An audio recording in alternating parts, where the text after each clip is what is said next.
primeiro lugar, é um prazer estar aqui com você, Mariana, com a Juliana, nesse bate-papo de um tema super bacana, super relevante, para todos nós. A Viviane tinha se planejado para participar desse bate-papo, infelizmente ela não pôde estar aqui, teve um imprevisto, então eu estou aqui para falar um pouquinho da minha perspectiva também. Eu sou gerente de comunicação da Toyota e diretor executivo da nossa Fundação Toyota do Brasil. Quando a gente fala do tema ESG, esse é um tema que está muito presente no meu dia a dia, tanto na pauta é, da Toyota, como na pauta da Fundação Toyota do Brasil. Eu espero que seja um bate-papo super bacana, de aprender com vocês, enfim, e que a audiência no final tenha um ganho muito bacana também.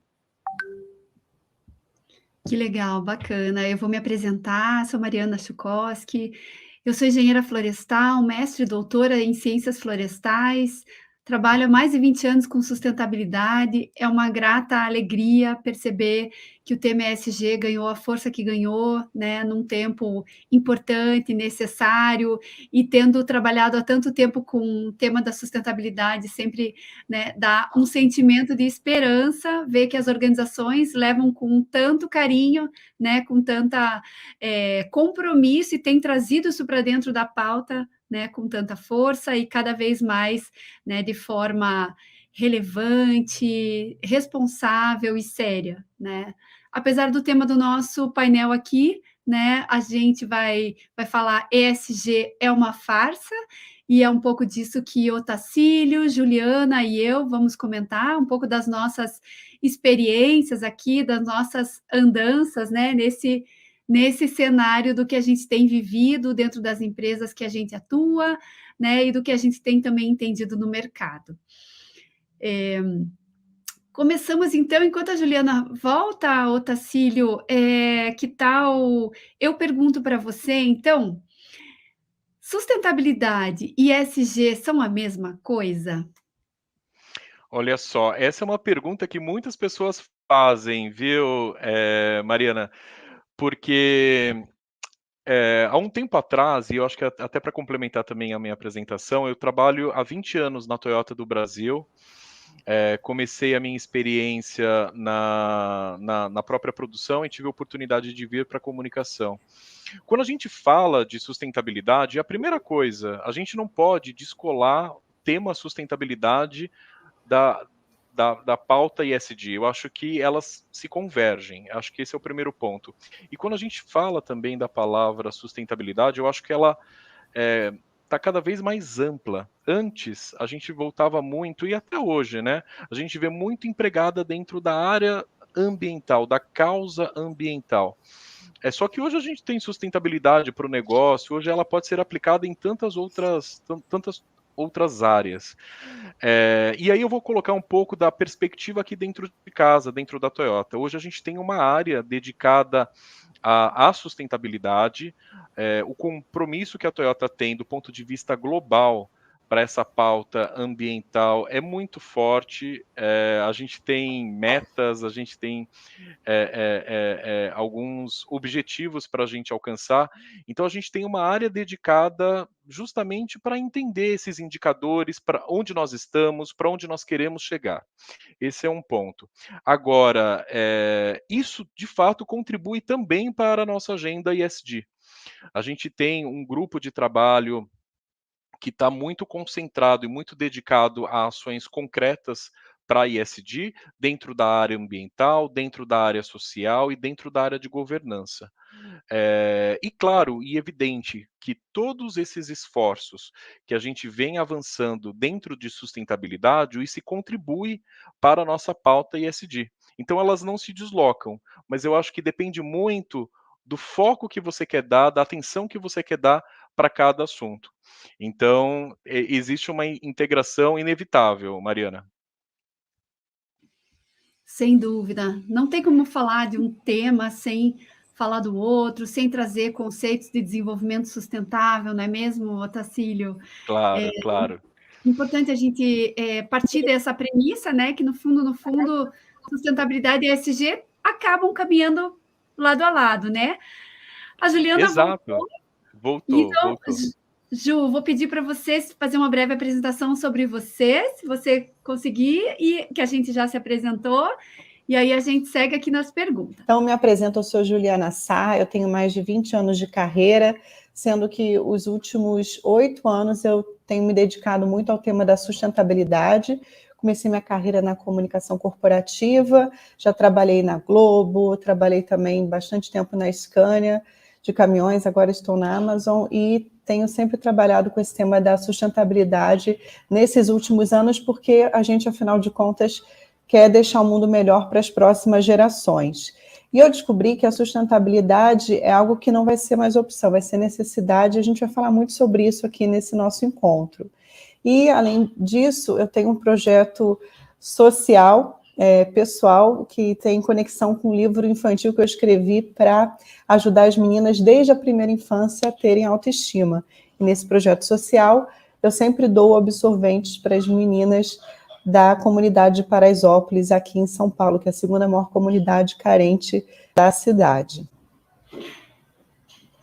Olha, que bacana, Juliana, que legal. O ODS 5 com bastante força aí, né? Igualdade de gênero, ODS 3, saúde e bem-estar com bastante força. Vou aproveitar, Juliana, que você voltou. A gente estava falando aqui se sustentabilidade e ESG são a mesma coisa. E vou te perguntar se sustentabilidade e ESG são. Por que eles têm ganhado tanta relevância nos últimos tempos? Pois é, a gente tem que voltar um pouquinho numa época muito difícil para todo mundo, que foi a pandemia do coronavírus, né? Se a gente voltar aqui em 2020, quando o mundo parou e virou de cabeça para baixo, a gente se deu conta que nós éramos extremamente vulneráveis como humanidade.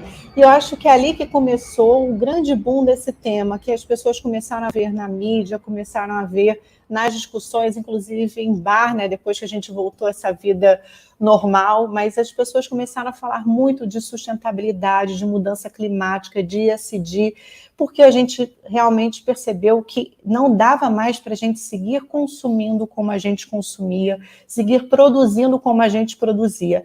Era preciso a gente parar e repensar todos esses modos. E de lá para cá, eu acho que as grandes empresas globais, as nações e, claro, investidores começaram a trazer esse tema para a pauta. E hoje, quando você liga a televisão, você pode assistir, por exemplo, onda de calor na Europa, ou enchentes, ou um casamento que é atingido por uma grande onda no Havaí. São todos exemplos de que a mudança climática chegou, que a gente tem um problema muito grave, né, de repensar tudo que a gente está fazendo como humanidade para o planeta Terra e que a gente precisa agir.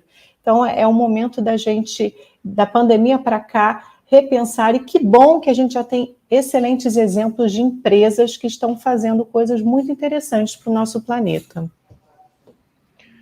Mas olha só que interessante, né, Juliana? Você reforçou uma coisa na sua fala, que essa pauta é para hoje, não é algo que a gente vamos ver um plano para daqui ano que vem, ou daqui 5 anos, ou daqui 10 anos.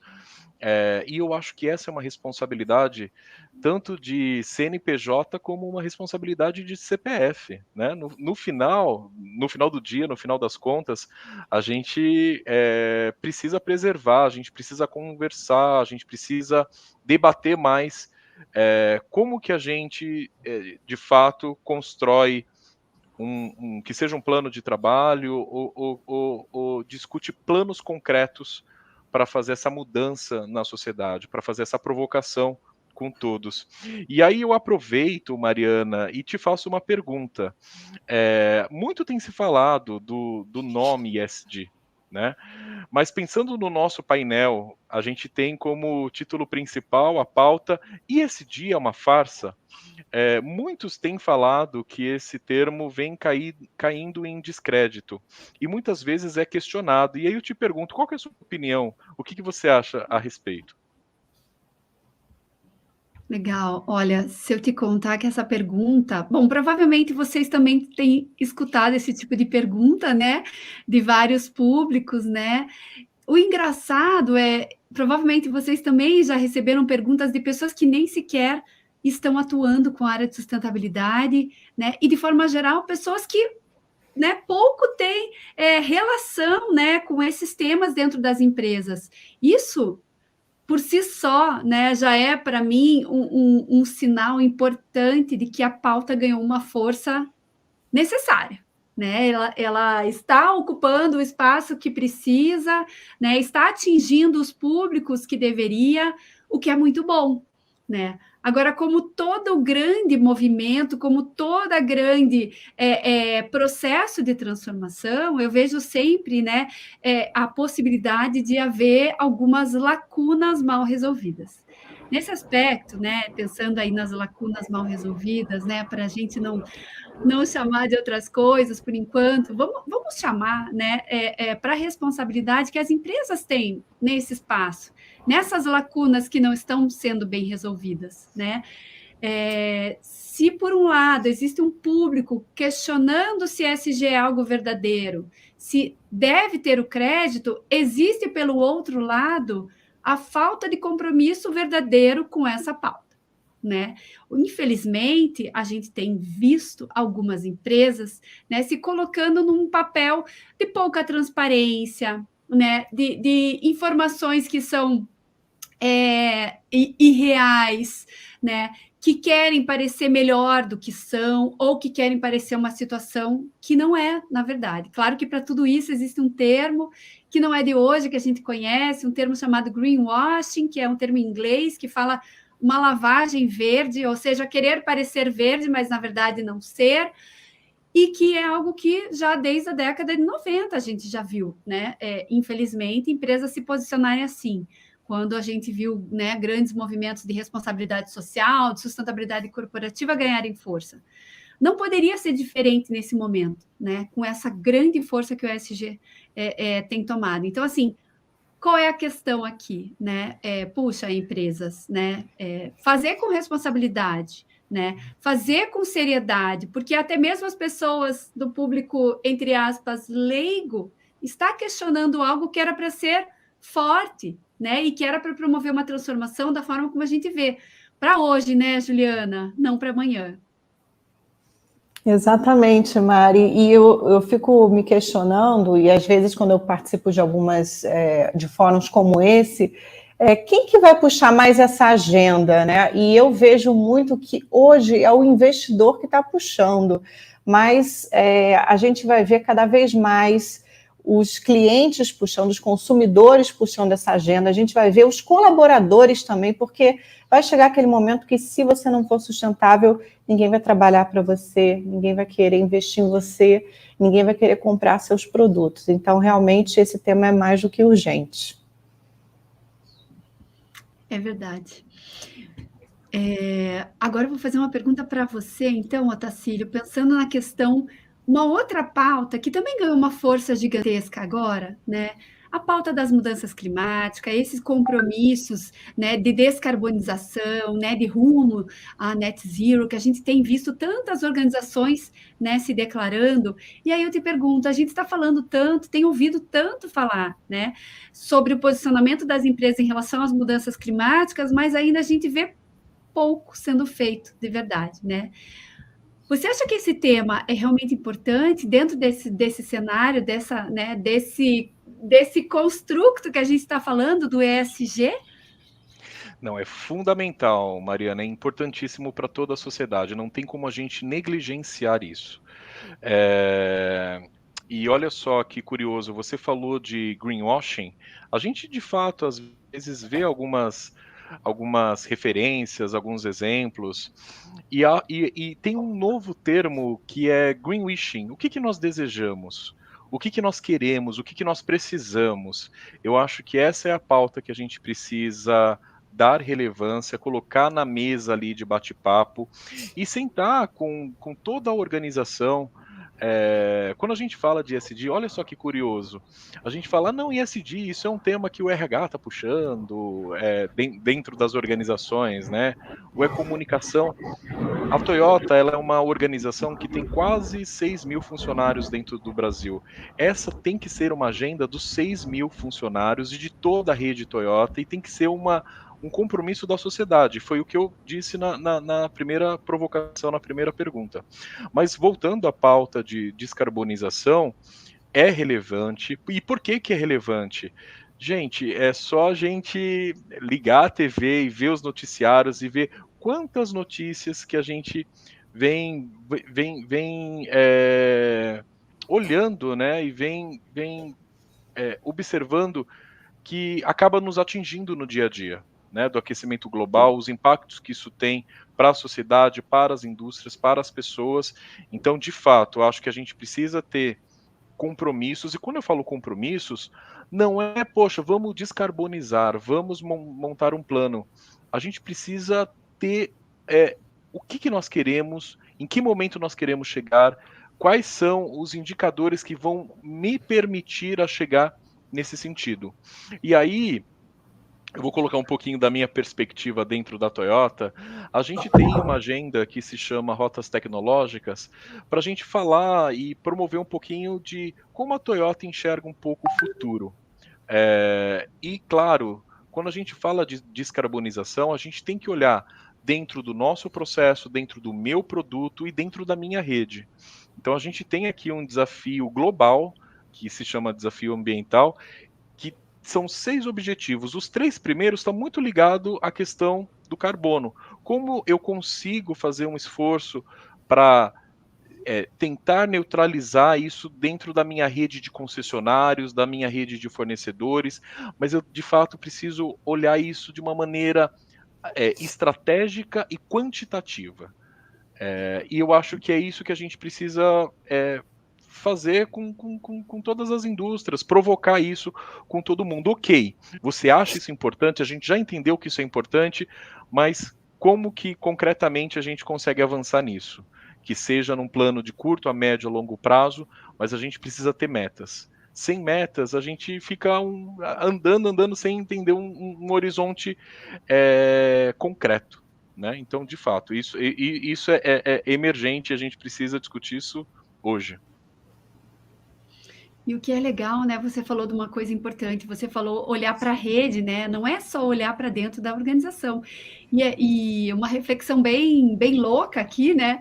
Se cada organização olhasse para as suas emissões, por exemplo, de escopo 1 e 2, né? Que é o que é interno e basicamente o que vem da energia, numa forma bem resumida, ninguém precisaria olhar para o escopo 3, estaria resolvido já o escopo 3, né?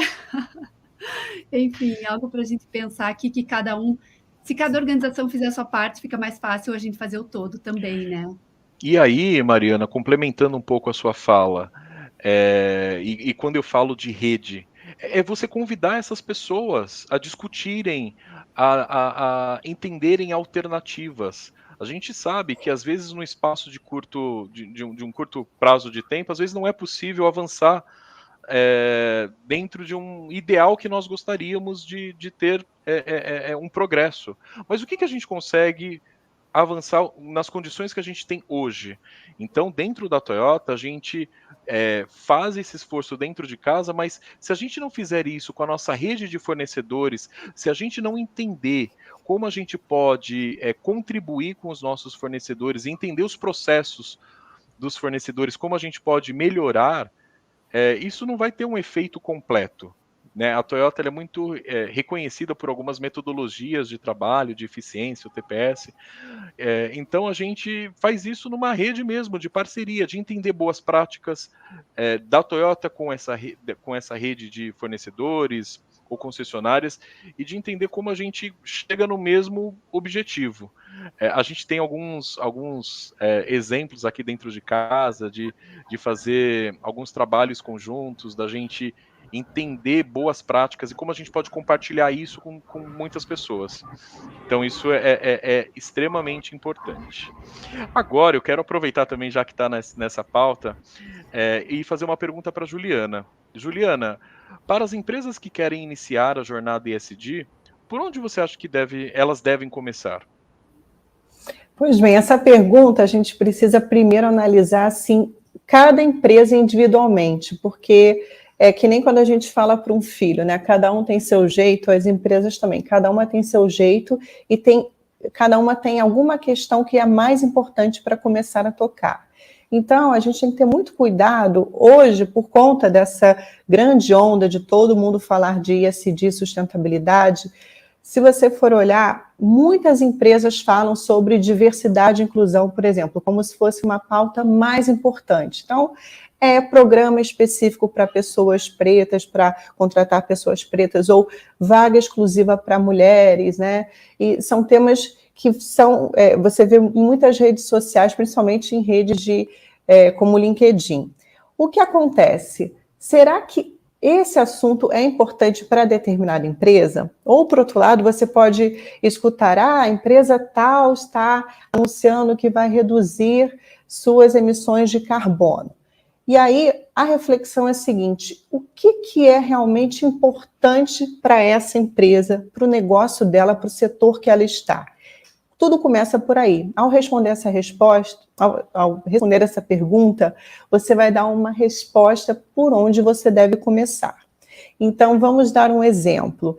Se você é uma empresa como a Toyota, né, que está preocupada aí em reduzir suas emissões, né, nos seus veículos, porque, afinal de contas, o setor de transporte hoje é responsável por 14% das emissões globais de CO2 no mundo. A Toyota, realmente, ela tem um papel muito importante quando a gente fala de CO2. Porém, se eu for falar, por exemplo, de um hospital, né, ou de um laboratório, o CO2 não é tão relevante como, por exemplo, o cuidado, né, com os dados das pessoas que estão ali. Imagina você vazar um dado ou errar, né, o resultado de um exame. Isso é muito mais importante, a questão de governança é muito mais importante para eles do que, por exemplo, a questão de CO2. Por outro lado, se eu for falar de uma empresa de mineração, né, se ela quiser fazer um programa específico para contratar mulheres, ótimo, mas o que é importante para uma empresa de mineração? Certamente é muito mais importante a segurança do trabalhador em campo, a segurança das comunidades do entorno, por exemplo, e a questão de evitar um risco ambiental. Então, quando a gente responde isso, a gente está respondendo o que a gente chama de materialidade. Então, é muito importante começar pela matriz de materialidade, que é uma conversa que você tem com diferentes públicos, as partes interessadas, né? Então, o Tarsílio já citou aí esse exemplo, essa troca que você tem com o cliente, no caso dele, com o concessionário, e aí você faz perguntas para todos esses públicos com quem você lida, para entender o que é importante dentro do seu negócio para esse público. E aí você vai ter resposta para isso. O que é material para você como empresa? E aí você começa a sua jornada de ESG. Agora, o que é muito importante? Quem fala que tira nota 10 em tudo, tem alguma coisa errada por aí. Não é possível tirar nota 10 em tudo na jornada de ESG e de sustentabilidade. O que importa é o caminho, você começar, é você, como o Tarsílio comentou, acompanhar os resultados, né? Então, não adianta eu falar, por exemplo, que uma empresa tem 10% de mulheres na liderança e esse número fica igual todos os anos. O importante é dizer o que eu vou fazer com esse número, como eu vou aumentar o número de mulheres, qual a minha estratégia para isso. Então, tem todo um caminho pela frente, mas para começar, pense primeiro onde está a sua dor, onde você tem maior impacto, e aí você começa a sua jornada com bastante sucesso. Agora, eu queria fazer uma pergunta para a Mariana, para a gente seguir a nossa conversa, Mariana. A gente está aqui num fórum muito focado para profissionais de recursos humanos, né? E a gente queria entender um pouco, para você, qual o papel desse profissional nessa jornada de ESG, para que o tema, de fato, seja levado a sério nas organizações. Obrigada, Juliana. Acho super importante a gente falar sobre isso, né? Você tocou num ponto importante quando você respondeu, né, a pergunta que não existe nota 10 para tudo, né? Que na verdade é uma jornada e que cada organização precisa olhar para a sua materialidade, ou seja, qual é o maior impacto, quais são as maiores necessidades e o que de fato, aonde, né, uma organização deve atuar para trazer mais contribuição. Quando a gente fala da carreira, né, profissional, pensando em profissionais de ESG, a gente precisa olhar também para essa jornada, para essa mesma jornada, né? Infelizmente, né, e trazendo lá para o comecinho da nossa conversa aqui, da nossa discussão, quando a gente trouxe, né, a questão de, poxa, ESG é uma farsa, né? E aí a questão da responsabilidade das organizações em trazer isso com transparência, seriedade, compromisso, relevância, existe também um certo descrédito em relação aos e às profissionais que estão realizando isso, porque para nós três aqui, né, se a gente somar o tempo de casa, né, 20 aqui, 20 ali, são 60 anos trabalhando com sustentabilidade. Nossa, dá uma experiência bacana, interessante, somada aqui, provavelmente com histórias muito diferentes e diversas para contribuir. Mas por conta do tema ter ganhado tanta relevância, tanta procura, infelizmente a gente viu profissionais nascendo hoje, né, com muita história de ESG que, na verdade, não corresponde à realidade. A gente viu profissionais de LinkedIn se transformando do dia para a noite, né, em especialistas em ESG. E se a gente rodar, né, algumas redes sociais, a gente vai ver muito disso. Infelizmente, porque isso também contribui para essa pauta, certa, né, visão de descrédito e, sobretudo, para um pouco da falta de cuidado, né, de implementar, de olhar para fatores E, fatores de S, fatores de G, trazer aquilo que é relevante para as organizações. Então, assim, profissionais, né, que gostariam de iniciar essa jornada, tá tudo bem, podem começar hoje, não tem problema nenhum. Não tem problema se você não começou há 20 anos atrás, você pode começar hoje, mas comece pensando nessa jornada, num caminho de aprimoramento constante, importante, em que você, né, compreenda que você não vai saber tudo sobre E, tudo sobre S, tudo sobre G, para poder levar para uma organização, porque pode não dar certo, pode comprometer, né, sua idoneidade, seu compromisso com essa organização e também a idoneidade dessa organização. Então, eu acho maravilhoso que a gente tenha chegado num momento em que, de fato, né, a ESG é um tema que está bombando em tudo que é lugar, na mídia, nas redes sociais, em reunião com amigos, coisa que jamais acontecia no passado. Mas a gente precisa olhar com esse carinho, com esse cuidado, então, para profissionais que entendam que esse caminho ele é um passo a passo, uma construção contínua, né, de um conhecimento, de uma experiência e de uma troca de informação, né, com pessoas e organizações que já fizeram isso, né, estão fazendo isso mais tempo, com um pouco mais de maturidade, cuidado, já sabendo quais os caminhos que podem dar certo e quais que talvez não deem certo. E Mariana, eu acho que para complementar um pouco, eu tenho algumas conversas com alguns colegas e falam, poxa, eu preciso colocar em prática aqui ESG, eu preciso fazer ESG, e às vezes vale a pena você fazer uma reflexão do que a empresa às vezes já está fazendo com ESG, às vezes não com essa nomenclatura. Às vezes já existe uma agenda ambiental dentro das empresas, já existe apoio para projetos sociais ou para causa social, já existe uma governança. O que precisa, de fato, é como eu coloco isso de uma maneira transparente para toda a organização enxergar e pedir a participação de todos. Então, eu olho, às vezes, algumas práticas e falo, gente, isso também é ESG. Só que agora a gente tem que ter um olhar mais profissional para isso. E eu acho que a grande diferença é que isso é integrado, isso precisa ser integrado. E eu vejo já também uma provocação, um interesse das pessoas, dos nossos consumidores. Hoje alguém vai na concessionária, ela quer entender, além dos atributos técnicos de um carro, quer entender, poxa, como que essa empresa aqui, ela trabalha com a pauta de diversidade? Então, acho que é nesse sentido, acho que é também profissionalizar isso dentro das organizações. E você sabe, Otacílio, isso vai acontecer cada vez mais, né? Porque a gente começa a sentir na pele, né? Como consumidores, né? Falando primeiro como consumidores, depois como colaboradores de empresa e tudo mais, que esse caminho, ele é, como eu falei no início aqui da conversa, ele é sem volta, a gente precisa por esse mundo mais sustentável. E eu queria voltar no tempo, não sei se vocês já assistiram, mas eu acho muito importante a gente lembrar de uma fala de 2015. Certa vez, Bill Gates apresentou um TED Talk em que lhe perguntaram o que mataria mais pessoas na próxima década. E ele dizia que não ia ser terrorismo, não ia ser guerra, mas ia ser um vírus. E naquela época, em 2015, o mundo vivia aquela pandemia do Ebola. E eu fui pesquisar esse TED Talk, ele apresentou essa visão dele quando a pandemia do Ebola tinha mais ou menos 400 dias de duração. Naquela ocasião, no mundo, um pouco mais de 10 mil pessoas haviam morrido.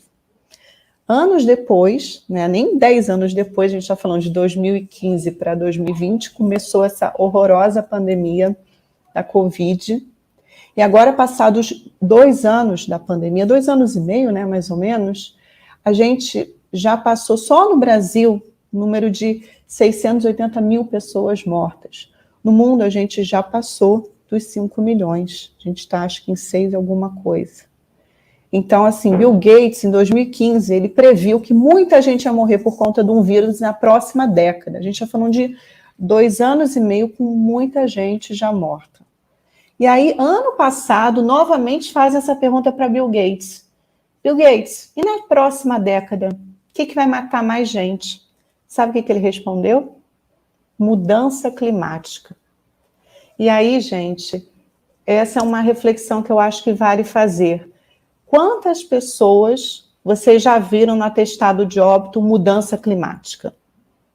Agora, eu pergunto a vocês, quem que morreu, por exemplo, desse calor absurdo que está acontecendo na Europa, que vocês devem ter acompanhado só em Portugal, mais de 1.000 pessoas morreram, deveria aparecer ali, causa mortes, mudança climática, mas ainda não aparece. Então, a gente, como humanidade, não está se dando conta de que isso está acontecendo. Mas quando a gente se der conta, talvez seja tarde demais. Você não acha, Mariana? Sem dúvida, uma reflexão triste e dolorosa, né, de ser feita, Juliana, mas necessária, né? E a gente não imaginava que a gente veria tão rapidamente os efeitos das mudanças climáticas acontecendo assim, né? A gente falava, talvez há 5, 4 anos atrás, imaginando que talvez num período aí de uns 10 anos, só que de repente a gente já está vendo isso com muito mais força do que a gente imaginou que seria, né? Os próprios cientistas, né, nos relatórios do IPCC deixam muito claro que essa variação, ela não é uma variação linear, né? Ou seja, a gente não consegue necessariamente prever da mesma forma que a gente tem um aumento da temperatura, um aumento, né, da concentração dos gases, a gente não consegue prever quais são as consequências, né, na natureza, né? E nesse caso, em todos os serviços ecossistêmicos, e aí a gente está falando de água, de provisão de água, né? De temperatura mesmo, de variações dos eventos extremos, de uma forma que não é linear. Então, é muito triste que a gente tenha visto isso acontecer, né? Por outro lado, é triste o que eu vou falar, mas existe, infelizmente, um lado, né, que a gente pode olhar como positivo em relação a isso, que é o quanto que isso é capaz de acelerar uma agenda que já deveria ter sido acelerada. Então, se até agora a gente não conseguiu trazer essa aceleração necessária de transição para uma economia de baixo carbono, quem sabe agora, com essas tantas, né, eventos extremos e catástrofes e mortes e todas essas consequências que nós temos visto, né, recentes em várias partes do mundo, talvez isso ajude, né, com que organizações, iniciativa pública, privada e indivíduos possam trazer né, com mais propriedade, né, com mais senso de pertencimento de que a ação parte de cada um mesmo. Acho que chegamos aqui ao fim da nossa live. Vamos, então, encerrando, dando os últimos recados. Então, agradeço, esse bate-papo foi muito rápido, a gente poderia ficar a tarde toda aqui conversando, né, Otacílio e Mariana, mas acho que é muito interessante, e o objetivo da gente era que quem estiver nos assistindo que possa refletir sobre o que precisa ser feito e, antes de pensar muito, já comece a agir. Comece como cidadão dentro da sua casa e comece como profissional dentro da empresa onde você atua, já pensando numa agenda que seja mais positiva para o planeta. Esse é o meu recado para vocês. Muito obrigada. Foi um prazer. O tema ESG, ele rende, né, gente? É o que a Juliana falou. Nós poderíamos ficar aqui até o resto do dia para a gente, enfim, trocar experiência, falar de boas práticas, mas também usando as palavras da Juliana, acho que a gente tem uma responsabilidade como cidadãos, né? Além da questão do CNPJ, como CPF. Ou seja, o que na prática eu posso fazer hoje para mudar essa realidade ou para melhorar alguma situação?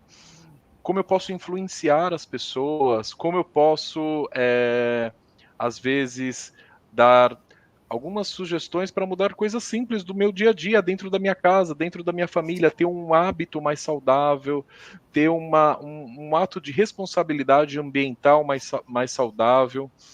Então, eu acho que essa reflexão que fica para todos nós e para quem está nos assistindo também. ESG é uma agenda que não tem volta. Eu acho que agora o que a gente precisa é profissionalizar, é entender como a gente faz isso em rede para a gente melhorar essa situação que a gente está passando, né? A gente viu o caso tá vendo agora, né? Verão europeu, os incêndios, a situação que está lá, mas, gente, isso acontece no Brasil também, né? Isso está acontecendo aqui, não é tão longe, né? Então a gente tem essa responsabilidade como cidadãos. Mari, acho você agora para encerrar. Obrigada, Otacílio. Nossa, passou rápido demais essa conversa. Eu não tenho dúvidas que a gente poderia ficar mais umas 3, 4 horas falando e não ia faltar assunto. Afinal de contas, são 60 anos acumulados aqui entre nós três, experiência, né? Eu agradeço vocês, Juliano, Otacílio, agradeço o pessoal da Melhor RH, né? E queria, para encerrar, então, esse painel, falar sobre uma campanha, né, do Fórum Melhor RH, ESG e Comunicação. Eles estão participando da campanha Adote um Leito, da Casa Hope, que é uma instituição filantrópica cujo objetivo é dar suporte às crianças e adolescentes com câncer e transplantadas. E quem puder colaborar fazendo sua doação, o QR Code está aqui, desse lado, no cantinho, aqui embaixo, né, para ajudar, né, nessa campanha Adote um Leito. E para encerrar, então, agradeço por ter estado aqui com vocês, Juliano, Otacílio, pelas trocas, pela oportunidade. Acho que o último fórum que eu participei, eu citei uma pessoa painelista no fórum ESG da Brasil, e eu não me lembro exatamente qual dos painelistas que falou, mas ele falou assim, se cada um varresse a calçada na frente da sua casa, a cidade estava limpa. E eu acho que isso, né, uma reflexão meio parece simplista, mas não é, né? É uma reflexão profunda, e ela fala muito sobre isso, sobre a nossa responsabilidade como pessoas, nossa responsabilidade como organização, e como sim a gente pode transformar, cada um fazendo aquele pouquinho que lhe compete. É isso. Um abraço e até a próxima. Até a próxima, pessoal. Obrigada, tchau.